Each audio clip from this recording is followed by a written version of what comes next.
d'ici, au-delà des frontières humaines et spirituelles. Jésus-Christ est Seigneur.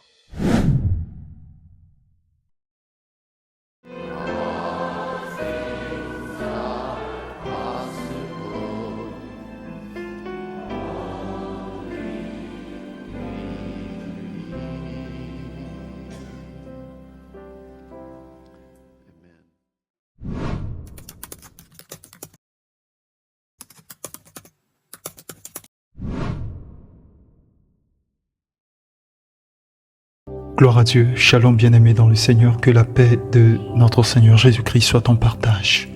Bienvenue à notre programme La Prisade, la prière, la santé divine et l'enseignement. Aujourd'hui nous parlerons de l'aveuglement. Mais bien avant, j'aimerais dire au Seigneur merci pour ta vie et merci pour tout ce qu'il a fait pour toi et pour tout ce qu'il fera dans les jours à venir au nom de Jésus-Christ de Nazareth. Amen. L'aveuglement est défini comme l'état d'une personne dont la raison est obscurcie, le discernement troublé. Son synonyme, c'est l'égarement, l'erreur, l'illusion. Mais une autre définition de l'aveuglement, il s'agit de quelqu'un qui est privé du sens de la vue, ou encore de quelqu'un qui se refuse à voir la réalité, qui manque de jugement. Et quand on va plus loin, c'est une personne bornée, butée, obnubilée, obtuse. Le contraire de l'aveuglement, c'est la clairvoyance, c'est la lucidité. Dans les Saintes Écritures, précisément dans le livre de Jean, chapitre 12, au verset 35, il est dit « Jésus leur dit, la lumière est encore pour un peu de temps au milieu de vous.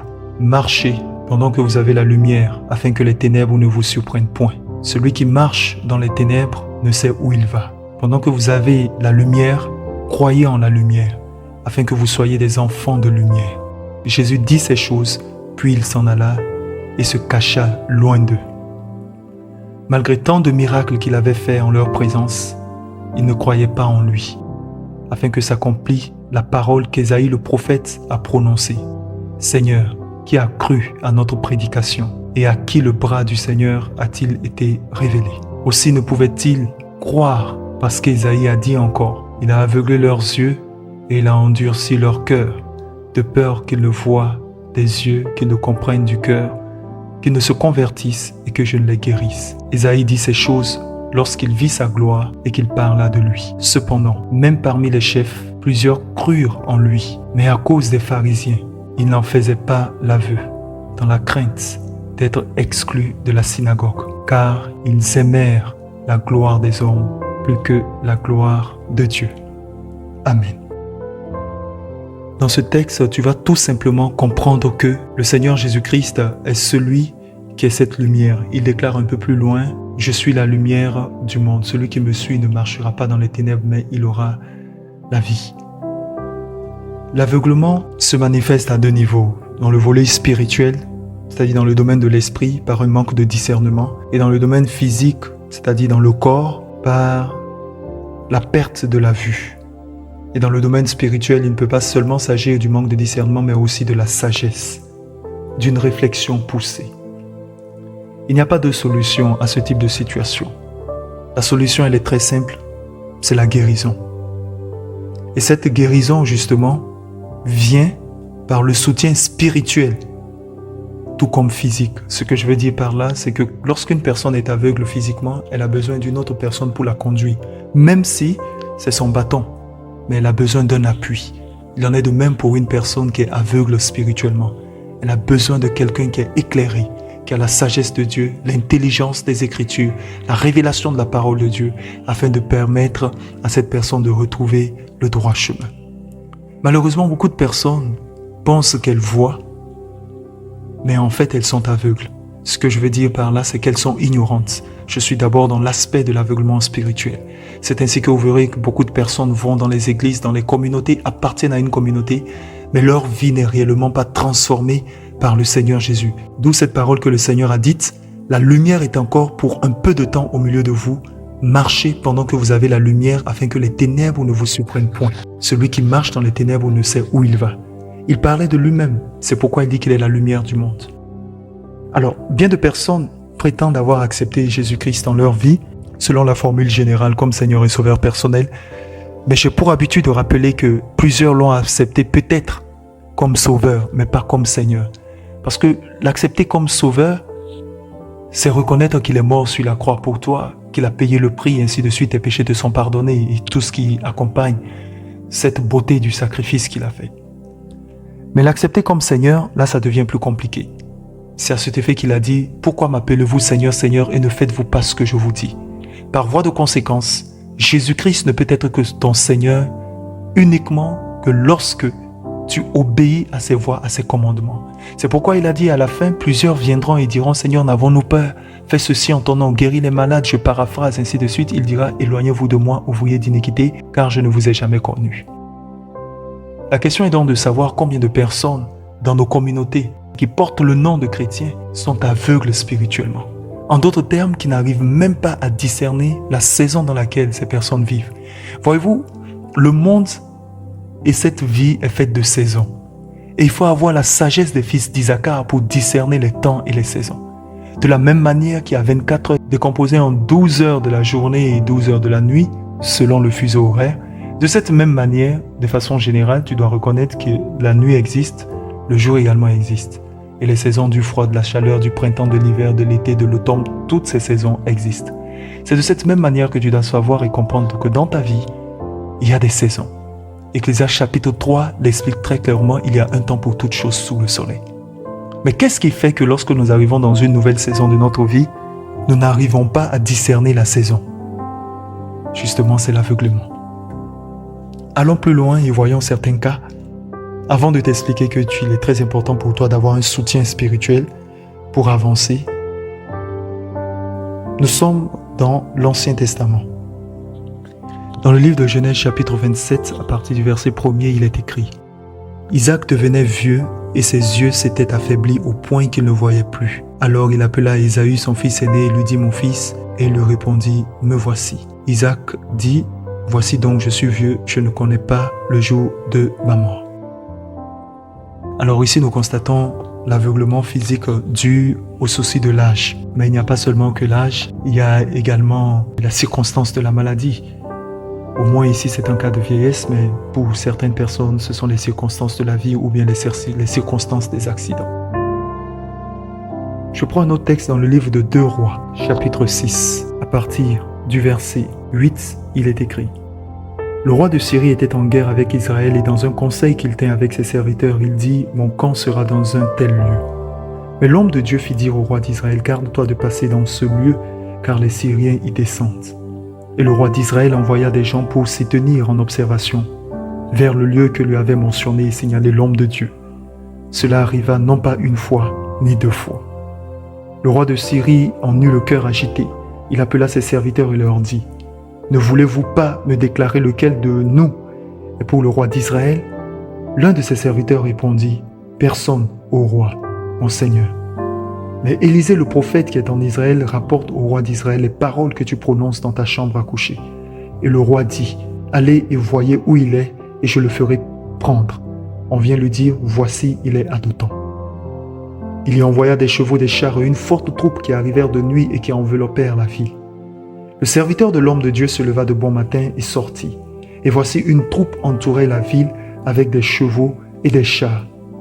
Et le serviteur dit à l'homme de Dieu, « Ah, mon Seigneur, comment ferons-nous » Il répondit, « Ne crains point, car ceux qui sont avec nous sont en plus grand nombre que ceux qui sont avec eux. » Élisée pria et dit, « Éternel, ouvre ses yeux pour qu'il voie. » Et l'Éternel ouvrit les yeux du serviteur qui vit la montagne pleine de chevaux et de chars de feu autour d'Élisée. Amen. Alors dans ce texte, nous voyons qu'il s'agit ici d'un aveuglement spirituel.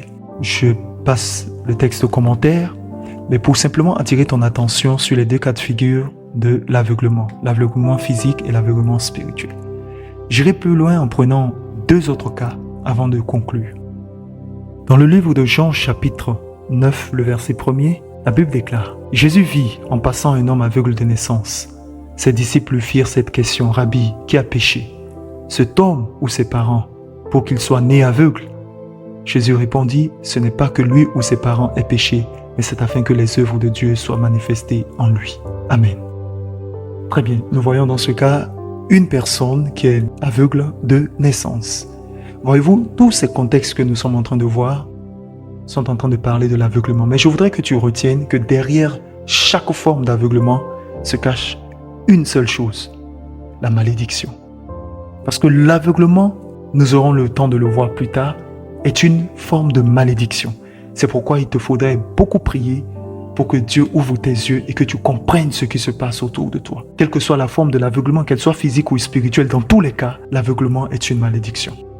Nous prenons un autre cas de figure pour attester ce que nous disons.